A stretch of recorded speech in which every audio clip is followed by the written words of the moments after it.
साली की सुपारी देकर हत्या करवाने के बाद डीआईजी ऑफिस पर किया प्रदर्शन। थाना सोनापुर के इलाके में ईख के खेत में व्यक्ति का शव पड़ा होने की सूचना पर पुलिस मौके पर पहुंची। एसएसपी हेमराज मीणा अपनी आदत के अनुसार खुद भी घटनास्थल पर पहुंचे और मृतक की पहचान आनंद कुमार उर्फ गुड्डू के रूप में हुई। एसएसपी हेमराज मीणा ने बताया कि गुड्डू की गला रेत कर हत्या की गई थी और मृतक का मोबाइल फोन हत्यारों ने जला दिया था, जो पास ही पड़ा मिला।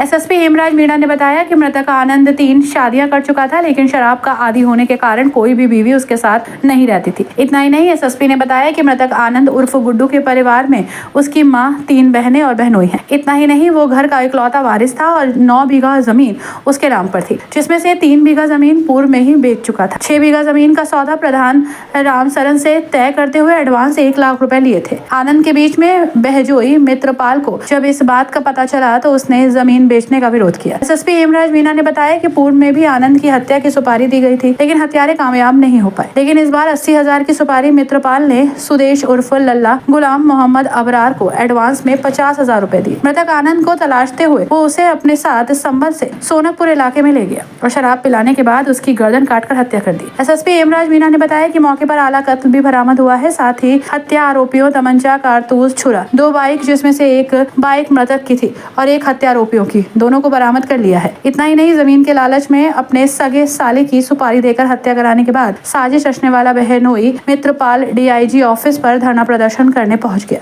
एसएसपी ने इस टीम को भी 5,000 रुपए इनाम दिए जाने की घोषणा की है और इस अवसर पर एसपी ग्रामीण Sandeep Kumar Meena, CO doctor Anoop Singh, inspector Vinod Kumar मौजूद रहे। हत्या के बाद में उनकी जो डेड बॉडी है उसको गन्ने के खेत में डाल दिया गया था। इसी पे मेरे द्वारा और समस्त हमारे अधिकारियों के द्वारा घटनास्थल का मुआयना किया गया और ये देखा गया कि ये घटना पूरी प्लानिंग के साथ में की गई है और कोई ना कोई इसके पीछे कोई मोटिव इनका रहा है।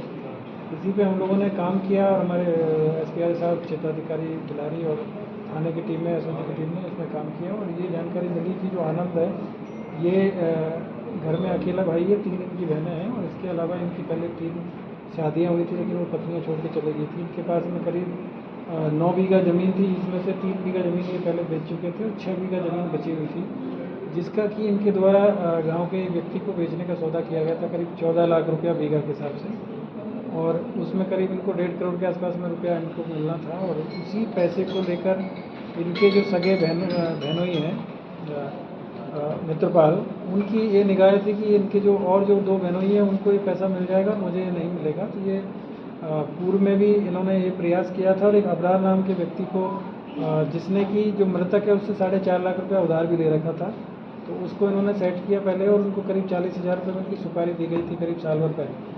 और उस दौरान उसने भी इसको मारने का प्रयास किया और लेकिन ये उस समय बच गया था। उसके बाद में दोबारा जब ये ज़मीन का सौदा हो गया तो मित्रपाल ने अब पुनः इसमें सुदेश उर्फ नन्हे और जो गुलाम मोहम्मद है, इन दोनों लोगों को 80,000 रुपये में इसको मारने के लिए सुपारी दी थी और उसके एवज में इनको 20,000 रुपये नकद भी इनके द्वारा दिया गया था। और 19 तारीख को ये पहले से आपस में एक दूसरे से परिचित थे, मृतक से जानते थे, तो मृतक को ये शराब पिलाने के बहाने पहले ठेके से इन्होंने शराब दिया और उसके बाद में गन्ने के खेत में ट्यूबवेल के पास में जाके इन्होंने शराब पिया थोड़ी देर, और उसी दौरान फिर इन्होंने चाकू से उसका गला रेत दिया और उसके बाद में उसकी जो डेड बॉडी है उसको वहीं पास में गन्ने के खेत में छुपा दिया और उसकी मोटरसाइकिल को वहीं छोड़ दिया। इसके अलावा उसके पास में मोबाइल था जिसको ले जाके इन्होंने जला दिया, जिसको भी उसका जली हुई अवस्था में उसको रिकवर किया गया है।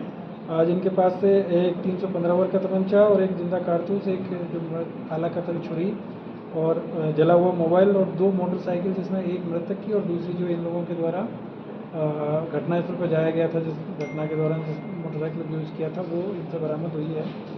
और ये जानकारी मिली है कि इन्होंने इसको काफ़ी प्लान तरीके से इस घटना को अंजाम दिया था और सिर्फ पैसे के लालच में सगे बहनोई के द्वारा इस घटना को मतलब कराया गया था। तो इसमें 2 लोगों को 302 आईपीसी के तहत इनको जेल भेजा जा रहा है। इसके अलावा जो बाकी जो 2 लोग हैं उसको 120 बी और जो आईपीसी 302 के तहत इनको मुकदमा पंजीकृत करके और इन लोगों को गिरफ्तार करके जेल भेजा जा रहा है। और बाकी 20 में जांच की जा रही है कि कोई इस तरह का कोई और व्यक्ति तो नहीं है जो कि इसमें इन्वॉल्व है, उसकी हम लोग जाँच कर रहे हैं। यदि कोई इस तरह के तथ्य प्रकाश में आएंगे तो उसके आधार पर इनकी कार्रवाई इसमें आगे की जाएगी और इसमें शीघ्र चार्जशीट सबमिट करते हुए इन लोगों को सजा दिलाने का भी इसमें काम